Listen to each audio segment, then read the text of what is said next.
So I want to jump in and just share a huge win moment for me, and it's really actually like the workout vlog that you are seeing or about to see. It's a huge win for me to actually start recording or filming in the gym itself when there are a lot of people. But so for the longest time, 3 years, finally did it. I just like told myself, let me just do it.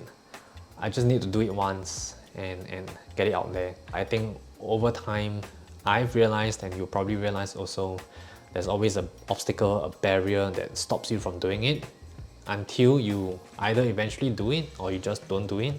And if you know that you're eventually going to do it either way, you know, just save yourself a couple of steps, a couple of months, a couple of years. Just do it once, put it out there, and then see and judge for yourself what's the worst that comes out of it. Obviously, not everyone is really nice, and if your experience is not great, like there's 1 or 2 Karens, I would say try it again right before you say that, okay, this is not for me. Yeah, so anyway, huge happy moment. I just want to share this with you guys.